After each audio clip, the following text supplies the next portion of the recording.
রাসূলের মহব্বত আমাদের অন্তরে কম না বেশি?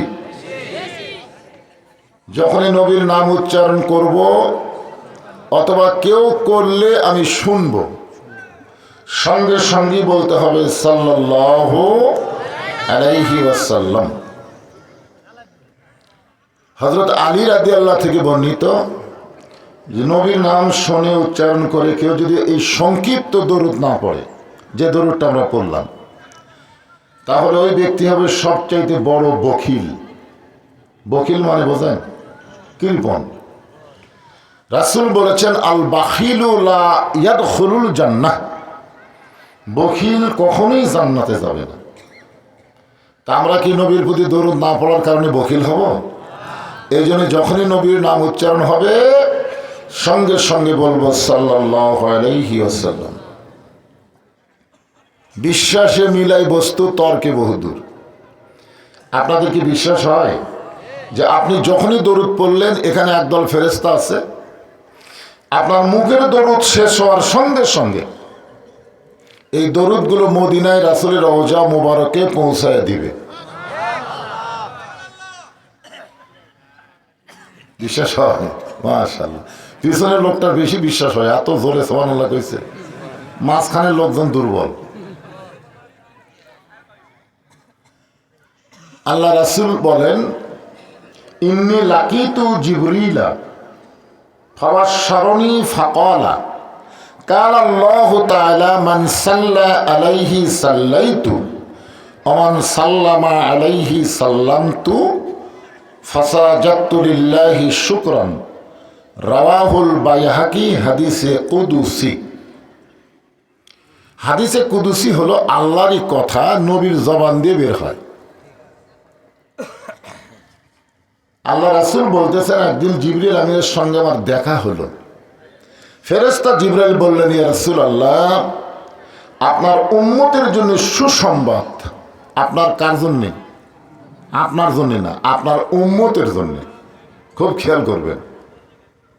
কাল আল্লাহু তাআলা, আল্লাহ তাআলা বলেছেন মান সাল্লা আলাইহি সাল্লাইতু, আপনার প্রতি যারা দরুদ শরীফ পাঠ করবে আল্লাহ তাদের উপর অবারিত রহমত বর্ষণ করবেন। সবাই সুবহানাল্লাহ বলেন। বললেন তো আজকের এই মাহফিলে মহাদেবপুরের মাটিতে।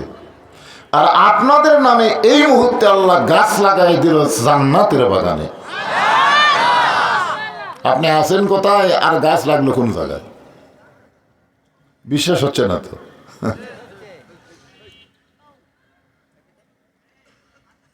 এজন্য একটা কথা মুরব্বীরা বলেছে, বিশ্বাসে মিলাই বস্তু, তর্কে বহুদূর। কেউ যদি বলেন হুজুর আপনারা অনেক সময় বলেন যে এই কোরআনের মাহফিল হলো বেহেশতের বাগান, তো নিচে বিছানা ওপরে সামিয়ানা, একটুখানি বৃষ্টি হলে এক মানুষও থাকবি না। এইটা যদি বেহেশতের বাগান হয় তাহলে বেহেশত মনে হয় খুব একটা ভালো নয়। এরকম যুক্তি দিয়ে যদি আমার কাছে শুনবার চান তাহলে তো খুবই কঠিন। এটা বিশ্বাস করা লাগবে। যখন কি করা লাগবে? বিশ্বাস।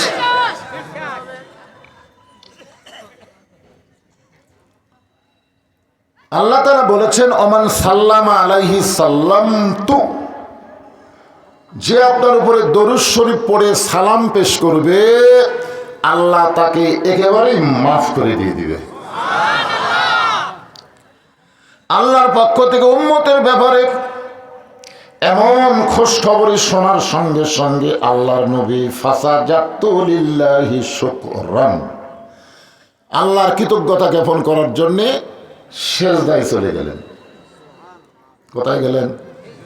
আচ্ছা, জিবরাইল তো নবীর কাছে আছে, এরপরও নবী জিবরাইলের কাছে কোনো কিছু না জানা না বলে সরাসরি কি করলেন? সেজদায় চলে গেলেন। আপনারা বলেন তো সেজদা মানে কি? আল্লাহ কোরআনে বলেছেন ওয়াসজুদ ওয়াক্তারিফ, সেজদা তোমাকে আল্লাহর নিকটে পৌঁছে দিবে। সুবহানাল্লাহ। কিছুক্ষণ নবী সেজদায় থাকলেন, এরপর আল্লাহ নবী সেজদা থেকে মাথা তুললেন, ফেরেশতা জিবরাইল তাকায় দেখে নবীর চোখ দিয়ে দর দর করে পানি পড়তেছে। হুজুর, আপনার উম্মতের ব্যাপারে আল্লাহর খোঁজ খবরই শুনে সেজদায় গেলেন, কিন্তু সেজদা থেকে মাথা তুলে কাঁদতেছেন। রাসূল বলে, জিবরাইল, এত সুন্দর হাদিস শোনার পরেও আমার অনেক উম্মত অলসতা করে আমার প্রতি দরুদ পড়বে না, আর দরুদ না পড়ার কারণে তারা বখিল হয়ে জাহান্নামী হবে। এমন হাদিস শোনার পরেও অনেকের জবান দিয়ে এই সাল্লাল্লাহু আলাইহি সাল্লাম জিনিসটা বের হবে না। এরকম কিছু লোক আছে না নাই? আপনি যতই ওয়াজ করেন, ওই যে মাড়ি ডাব আছে ওই মাড়ি খুলবে না, ডাবাই থাকবে। দেখছেন, ইমাম মালিক রহমতুল্লাহ আলাইহি এই হাদিসকে ব্যাখ্যা করেছেন। ইমাম মালিক, আমরা চারটা ইমামের নাম জানি। কয়টা? একটা হলো ইমাম আজম আবু হানিফা, একটা হলো ইমাম মালিক রহমতুল্লাহ আলাইহি, একটা হলো ইমাম শাফি, আর একটা হলো আহমদ ইবনে হাম্বল। ইমাম মালিক রহমতুল্লাহ আলাইহি এই হাদিসে কুদসির ব্যাখ্যা করে বলেছেন, আপনারা যারা হজ করছেন তারা অবশ্যই কিছুটা জানবেন, কাবা ঘর থেকে সামান্য 2.5 কিলো ফাঁকে ইমাম মালিকের বাড়ি আছে। এখন সেই বাড়িটা সৌদি সরকার লাইব্রেরি বানিয়ে দিছে। সোনালো হলেন, উনি একাধারে 11 বছর কাবা ঘরের ইমাম ছিলেন। আবু হানিফা রহমতুল্লাহ আলাইহি কিন্তু কাবা ঘরের ইমাম ছিল না, কিন্তু ইমাম মালিক তিনি কাবা ঘরের ইমাম ছিলেন। জোরে কান, কি ছিলেন? ইমাম। একদিন উনি জোহরের নামাজের ইমামতি করতেছেন। জোহরের ফরজ নামাজ কয় রাকাত? এ মনোযোগ দিয়ে শোনা লাগবে। লাইলাতুল বারাত, আজকে রাত কি? লাইলাতুল বারাত। এইটা নিয়ে কিন্তু অনেকে ফতুয়াবাজি করতেছে। জোরে কান, ঠিক কিনা? হায় হায়, বাংলাদেশে সুদ খায়, ঘুষ খায়, বেপরদা চলাফেরা করে, কত নাফরমানি করে, এই ব্যাপারে কতগুলা মুন্সি মৌলবীর কোনো কথা নেই। একটা ইবাদতের রাতকে কি করে জয়ীব দুর্বল করা যায়, এই নিয়ে আমাদের বাংলাদেশে ফতুয়াবাজি আছে না নাই? জোরে করা আছে না নাই? আছে। জোহরের ফরজ নামাজ হলো 4 রাকাত। ইমাম মালিক সামনে গিয়ে ইমামতি শুরু করলেন, আর হাজার হাজার মুসলমান মুসল্লি ইক্তেদা। 2 রাকাত নামাজ পর্যন্ত ঠিকই আছে। প্রথম বৈঠক দেওয়ার পরে ইমাম মালিক যখন 3য় রাকাত পড়ার জন্য দাঁড়িয়ে গেলেন, এক সময় ইমাম মালিক খেয়াল করে দেখতেছেন মুখ আছে কাবার দিকে, আর মন চলে গেছে মদিনায়। এটা ইমাম মালিক কাবার দিকে খেয়াল করে দেখতেছে, মুখ আছে কোন দিকে? কাবার দিকে। আমরা যখন নামাজে দাঁড়াই মুখ কোন দিকে থাকে? কিন্তু মন, ইমাম মালিক দেখতেছে তার মনটা চলে গেছে মদিনায়। হাদিস আছে বিস্তারিত, হুজুরি কলব ব্যতীত করছেন কালেও নামাজ তো হবে না। তবে কেন গাও জোয়ারি, মানুষকে দেখাও নামাজ পড়ি, ও তোমার সিদ্ধ বীজে সুফসল ফলে না, আজও কেন আল্লাহর নামাজ কায়েম করলা না। আমার এই গান কি আপনারা বুঝতে পারছেন? আজকে আমাদের বাংলাদেশে মহাদেবপুরে কেন্দ্রীয় মসজিদে জোহরের নামাজ পড়তে আমি যাই, সামনে কাতারে। নিয়ত ভালো না খারাপ? কিন্তু 2000 টাকার জুতা, এই জুতা নিয়েই তো আমি সমস্যা পড়ে গেলাম। জুতা কি দরজা রাইকে আমি সামনে কাতারে যাব? মন বলতেছে বার হয়ে দেখবি জুতা নাই। মন বলতেছে, কে বলতেছে? এখন জুতা যেই মাত্র হাতে নিলাম, তখন 2 কাঁধের ফেরেশতা বলতেছে, আল্লাহ তোমার বান্দা তোমার ঘরে ঢুকতেছে কার ভয়ে? আল্লাহ বলতেছে ভয় তো আমারই, কিন্তু শুরু হলো চোর। প্রথম শুরু হলো কার ভয়? তারপর আল্লাহুম্মা ফতাহলি আবওয়াবা রহমাতিক, চোরের ভয় আল্লাহর ভয় একই কলিজায় যদি রয়, কিয়ামত পর্যন্ত নামাজ পড়লে তার একটা নামাজও কবুল হবে না। এই জন্য নামাজ পড়ার দরকার নাই, নামাজ কায়েমের দরকার। জোরে কোন কথা ঠিক কি না? অবশ্যই আগামীতে বাংলাদেশে এমন একটা সময় আসবে নামাজ কায়েমের বিল উত্থাপন হবে। জোরে কোন কথা ঠিক কি না? হ্যাঁ, সামনে আসছে শুভ দিন, চিন্তা ভাবনা করে নিন। সঙ্গে সঙ্গে ইমাম মালিক নামাজ বাদ দিলেন। পিছনের মুসল্লিরা তো বুঝবার পারেনি যে ইমামের অবস্থা কি, বুঝতে পারছে? তুমি নামাজ বাদ দিয়ে মুসল্লির দিকে মুখ ঘুরে বললেন, আমার পিছনে তোমাদের নামাজ হবে না, বরং তোমরা নতুন একটা ইমাম নিয়োগ দাও। সমস্ত মুসল্লি বলে, হুজুর আপনার পাশে হবে না কেন, আপনি তো সেই আলেম। তখন বলতেছে, না তোমরা তোমার ভিতরের খবর জানো না, আমার মনের সাথে মুখের মিল নেই। মানে মুখ কাবার দিকে মন কুটি, তার মানে মুখের সাথে মনের কি নেই, মিল নেই। সমস্ত মুসল্লি নতুন ইমাম নিয়োগ দিয়া তার পিছনে জোহরের নামাজ আদায় করলেন। ইমাম মালিক ইমাম না হয়ে মুসল্লি হলেন। সুবহানাল্লাহ বলেন।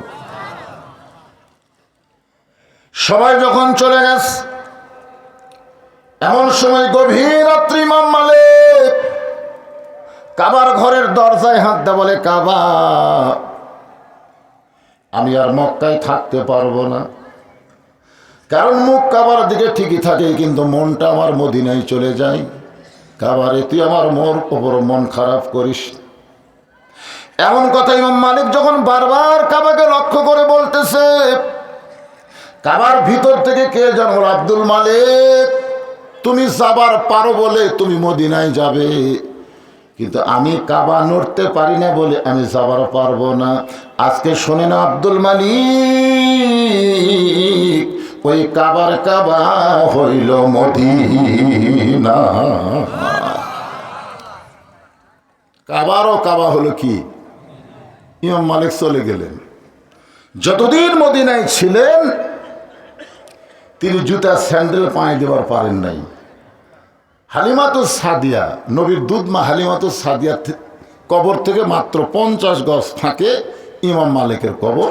আমি তার কবর জিয়ারত করছি, আল্লাহ আমাকে তৌফিক দান করেছে। আল্লাহুম্মা আমিন। মদিনার মাটি নিজের গায়ে মাখতেন আর বলতেন, মদিনারে, আমি যদি মানুষ না হইয়া তোর বুকের মাটি হইতাম আমার জীবন ধন্য হয়ে যেত। যে মদিনার মাটির উপর দিয়ে নবী আমার হেঁটেছে, সেই মদিনার মাটি হইলে জীবন ধন্য হয়ে যেত। এভাবে কাঁদতে কাঁদতে ইমাম মালিক যখন বেহুশ হয়ে পড়ে যায়, আল্লাহর নবী আর রওজার ভিতরে নাই। ইমাম মালিকের শিওরের পাশে দাঁড়িয়ে বলে, আব্দুল মালিক, এই মদিনা একদিন মদিনা ছিল না, ইয়াসরিব হয়ে গেল মদিনা। আমি কে কোলে নেওয়ার কারণে, আমি নবীকে কোলে নেওয়ার কারণে ইয়াসরিব মদিনা হয়ে গেছে। আমার উম্মতেরা পৃথিবীর যেখানেই থাক, সেখান থেকে যদি আমার প্রতি দরুদ পড়ে, আমার সুন্নাত আমল করে, আমার আদর্শ মেনে চলে, প্রত্যেকটা উম্মত এক একটা মদিনার মতো দামি হয়ে যাবে। সুবহানাল্লাহ। নবীর প্রতি আসক্ত হওয়ার 1 নম্বর আমল হচ্ছে নবীর প্রতি বেশি বেশি দরুদ পড়া। জোরে কোন কি পড়া? আজকে লাইলাতুল বরাতে আমরা বেশি বেশি দরুদ পড়ব নবীর উপরে।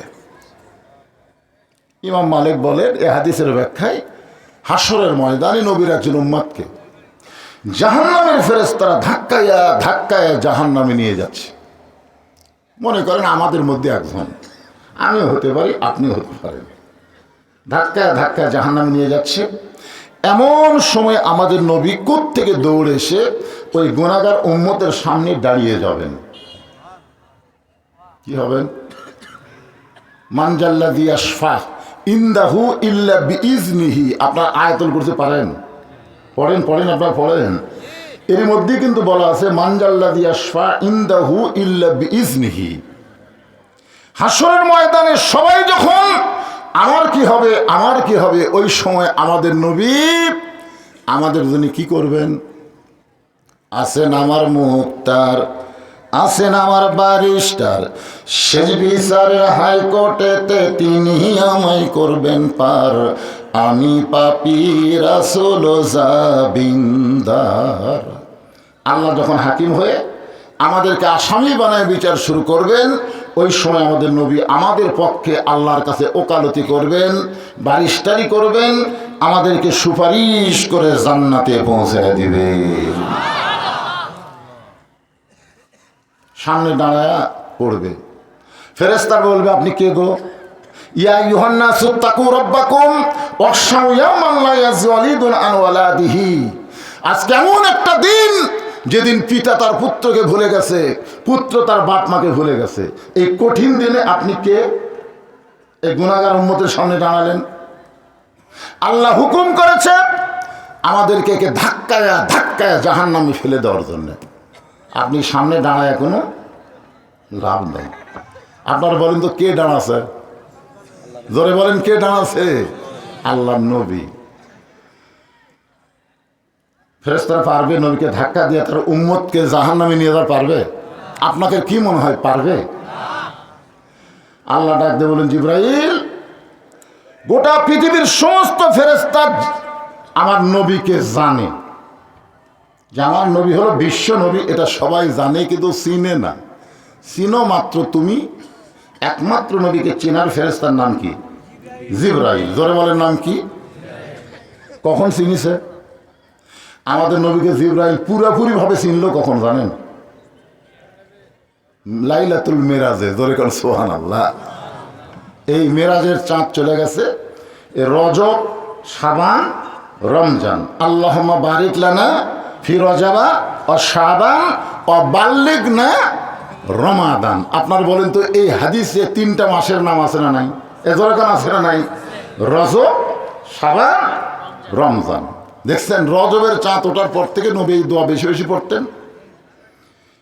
পরিশেষে নবী বলেছেন বাল্লিগনা রমাদান, তার মানে কি আমাকে রমজান পর্যন্ত হায়াত বাড়ায়া দাও। কে কখন মরবে এটা নবীও জানে না, আল্লাহর কাছে রমজান পর্যন্ত হায়াত চাইছে। আমাদের সামনে রমজান আছে না নাই? এজরকান আছে না নাই? ভালো লাগতেছে না খারাপ লাগতেছে? সামনে রমজান আসতেছে, হোটেলের দরজাত কালো পর্দা দিয়ে ভিতরে কান সারবেন? আর হবে না, কারণ দোয়া ইনুস এবার ক্ষমতা আছে। দোরেখান কথা ঠিক কিনা? আজকে 14ই ফেব্রুয়ারি, বাংলার যুবকের মনেই নেই। 3 দিন আগে ঘোষণা করছে অবিবাহিত কোনো ছেলে মেয়েকে যদি রাস্তায় দেখা যায় পিঠে পিছের চামড়া তুলে দেওয়া হবে। আজকে গোটা নওগাঁয় একটাকে দেখা যায়নি। দোরেখান কথা ঠিক কিনা? কি বুঝতেছে? হোটেলের দরজাত কালো পর্দা দিয়ে খাবে, ওই দিন শেষ। ইউনুস নবীরে খাইল মাছেতে গিলিয়া, ফেরেশতা পাঠাইলেন আল্লাহ ইসমে আজম দিয়া, দমে দমে সে হরদম পড়ে সে ইসমে আজম, মাছেরই উদর হইতে বাঁচাইলা প্রাণ। সবাই বলেন আল্লাহ আল্লাহ, তুমি জানলে জালালুহু, শেষ করা তো যায় না গিয়ে তোমার গুণগান। একটা মাছ ইউনুস নবীকে খাইছিল, ঠিক কিনা বলেন? হজম করার পারছে? আজকে ভারত বাংলাদেশকে গিলার চেষ্টা করতেছে, মাঝে মধ্যে আমাকে হুমকি দিচ্ছে। আজকের খবর জানেন ডোনাল্ড ট্রাম্প মোদি কি কথা? ভারতের মোদিকে এমন বাঁশ দেওয়া দিছে, এখন মোদি ইউনুসকে বারবার সালাম করতে চাচ্ছে। আরে পাগলা, তুই বেঁচে গেছিস চা, আর আমাকে এটা হলো নোবেল পাওয়া। জোরে কোন কথা ঠিক কিনা? মোদির সরকার, মালওয়ানের সরকার চা বেচা খাচ্ছে একসময়, কথা কন না? কি বেচা খাচ্ছে? আর আমরা যা ক্ষমতা বসাছি ওই কি গোটা পৃথিবীর কোন দেশে এরকম ক্ষমতার চেয়ারে নোবেল প্রাইজ পাওয়া কেউ নেই। আমাকে মাল ইউনুস, খালি বয়স একটু বেশি, বুঝলেন? এটা খালি যদি 7 বছর হতো না তাহলে তাড়াতাড়ি কাম হতো। মানুষ বুড়া হলে ধীর গতি হয়। ধরে কোন কথা ঠিক কিনা? 85 বছর বয়স বাড়ে, এত তাড়াতাড়ি ছেলে হবে? দেখেন তো এক সপ্তাহে 32 35 করে দিছে, 32 36 বানিয়ে দিছে। ধরে ঘন্টা ঠিক করে অপারেশন ডেভিল হ্যান্ড চলতেছে, অপারেশন ডেভিল হ্যান্ড। যুবকেরা বেশি মাস্তানি করিস না, রাস্তা তো অবতা ঘুরিস না। জোরে করে কথা বলেন না কেন? কোরআনের মাহফিলে এসে বসো। আমি মহাবুদ্ধপুর থানার ওসি সাহেবকে বললাম অপারেশন ডেভিল হ্যান্ড সম্পর্কে একটু চেষ্টা করেন, কারণ আমাদের যুবকগুলো দিন দিন নষ্টের পথে চলে যাচ্ছে। জোরে করে কথা ঠিক কথা বলেন। কোরআনের মাহফিলের নাম করে বাড়ির থেকে বের হয়ে ওই বাহিরে ঘুরঘুর করে ঘোরে। এ বলবো, সব বলবো, কোন টেনশন নেই। আপনার সবসময় খেয়াল করবেন আল্লাহর কোরআনের উপরে কোনো জিনিস থাওয়া যাবে না। সব সময় সবাইকে বলতেছি, সবার উপরে কোরআন থাকবে। জোরেখান কথা ঠিক কিনা? কোরআনের উপরে কিছু থোয়া যাবে, যদি ভুল করে রাখেন সঙ্গে সঙ্গে তওবা পড়া লাগবে। হ্যাঁ, তো কি বলতেছি খেয়াল করে শুনতেছেন? একেবারে নবী ডানা গেছে, এমন ভাবে ডানা আছে ফেরেশতারা নবী সরে উম্মতক জাহান্নামে নিয়ে যাবে, সাহস পাচ্ছে না। আল্লাহ বলেন জিবরাইল যাও, আমার নবীকে সালাম দিয়া নবীকে বলো নেকি আর পাপ ওজন করার পরে নেকির চাইতে পাপ বেশি, এই কারণেই সে জাহান্নামী। ফেরেশতা জিবরাইল এসে নবীকে সালাম দিবেন, আসসালামু আলাইকা ইয়া রাসূলুল্লাহ।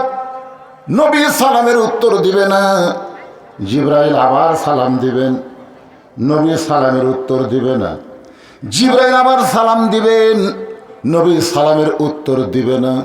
ফেরেশতা জিবরাইল বলে রাসূলুল্লাহ দুনিয়ার জীবনে আপনাকে 24,000 বার সালাম দিয়েছি, প্রত্যেকবারই আপনি ওয়ালাইকুম আসসালাম বলেছেন, কিন্তু আজকে আপনাকে 3 বার সালাম দিলাম, আপনি সালামের উত্তর দেন না, কারণ কি?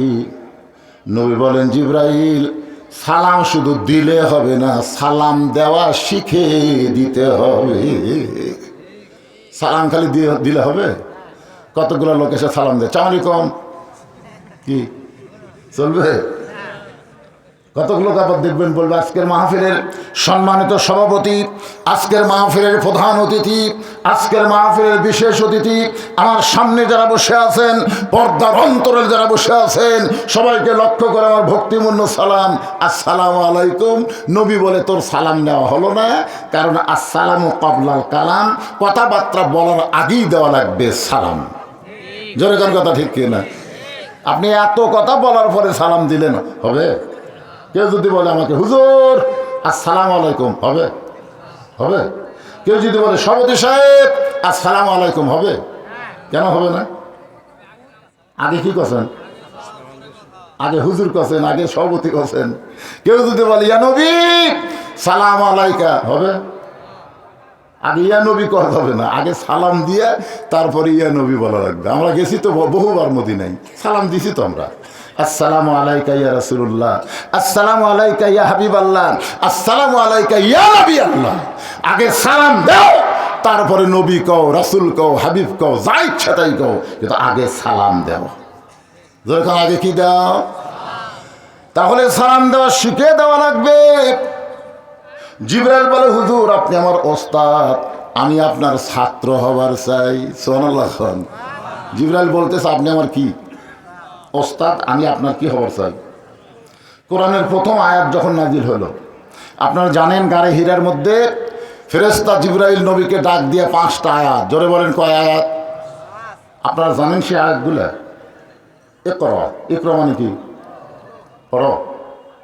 ফেরেশতা জিবরাইল নবীকে বলতেছে পড়ো, মানে জিবরাইল ওস্তাদ, নবী ছাত্র নাকি? কি মনে হচ্ছে? পড়ুন। তার মানে নবী ছাত্র, জিবরাইল ওস্তাদ। অনেকে তাফসীর করছে আনা বেকারি, আমি তো পড়বার পারি না। আসলে ইমাম গাজ্জালি বলেছেন 3 বার নবী বলেছেন আমি পড়বো না, পড়বো না, পড়বো না। ফেরেশতা জিবরাইল বলেন কেন পড়বেন না? বলে আগে জানতে হবে পড়ার সাইজ কি। খালি পড়তে বললেই পড়বো এমন ছাত্র আমি না, আগে জানা লাগবে পড়ার ধরন কি, পড়ার সাইজ কি। আজকে আপনার বাচ্চাকে আপনি কি পড়া শেখাচ্ছেন? একদম বাগডম ঘোলাডম সাজে, ঢাক ঢোলক ঝাঁঝর বাজে। একটা মাসুম বাচ্চাকে আপনি মিথ্যার ফ্যাক্টরি বানালেন। কথা বলেন ঠিক কিনা? আপনি বলেন তো আইরে আই টিয়ে নাই ভরা দিলে না লেগে গেল বোয়াল মাছে, তাই না দেখে ভোদর নাচে, এর মধ্যে একটা কথা সত্যি আছে। তাহলে আপনার মাসুম বাচ্চাকে আপনি মিথ্যার শিক্ষা হাতে তুলে দিলেন।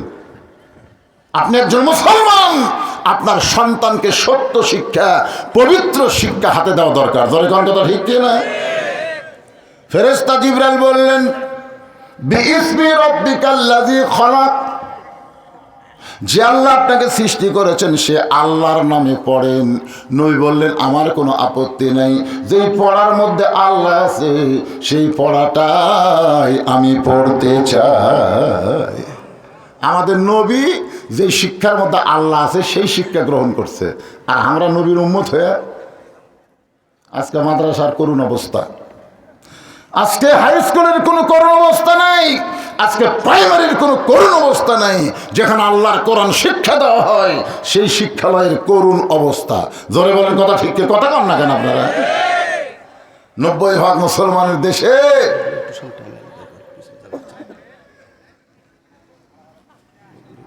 ওই যারা দাঁড়িয়ে আছে ওরা বসবেন।